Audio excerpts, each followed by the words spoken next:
प्रस्तुत है कोरिया की लोक कथा, जिस आदमी ने छाया बेची।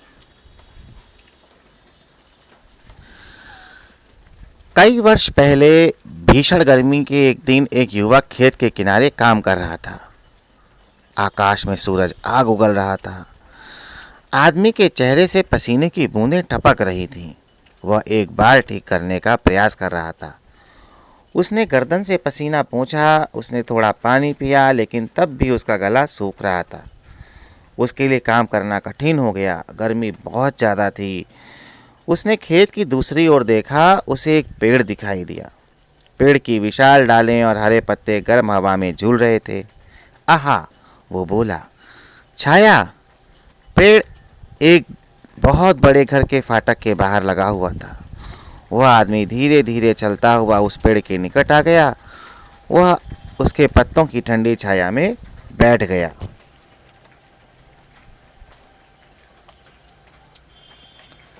शीघ्र ही वो आदमी सो गया।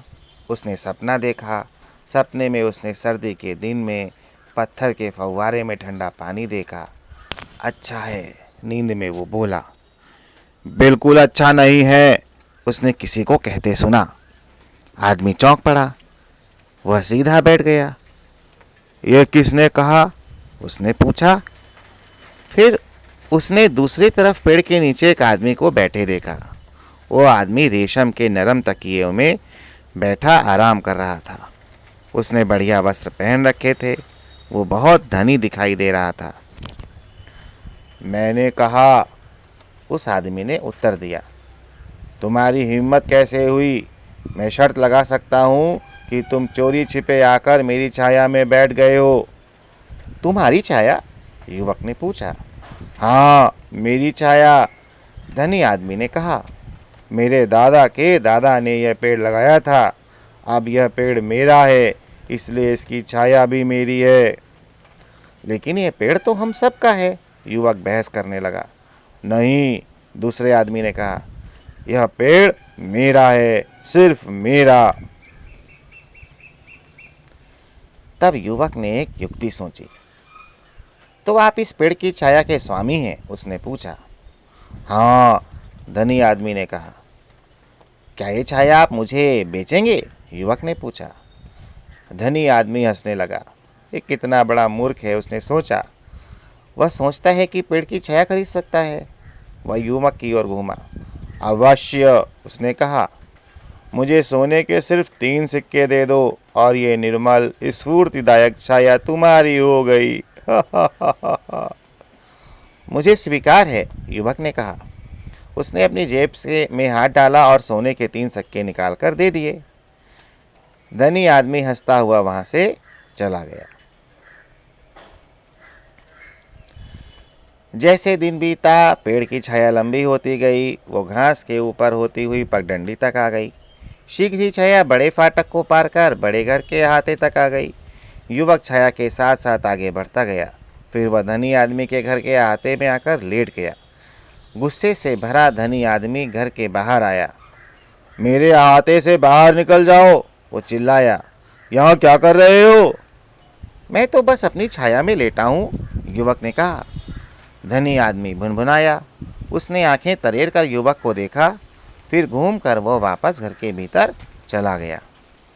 बाद में पेड़ की छाया सिरकती हुई धनी आदमी के घर के बरामदे में आ गई। युवक वहां भी आ गया। फिर छाया खिड़कियों से निकलती हुई बड़े घर के अंदर आ गई। युवक ने दरवाजा खोला और घर के भीतर आ गया। बाहर निकलो, धनी आदमी चीखा।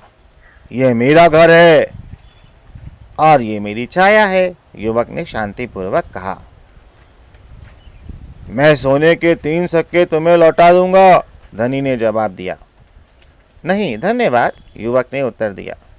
मैं तुम्हें 10 सिक्के दूंगा, धनी आदमी चिल्लाया। नहीं धन्यवाद, युवक ने विनम्रता से कहा।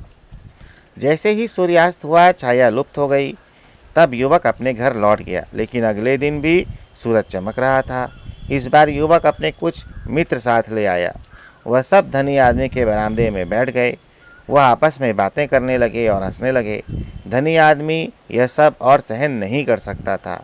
सोने के सिक्कों से भरी एक बड़ी थैली लेकर वो बाहर की ओर भागा।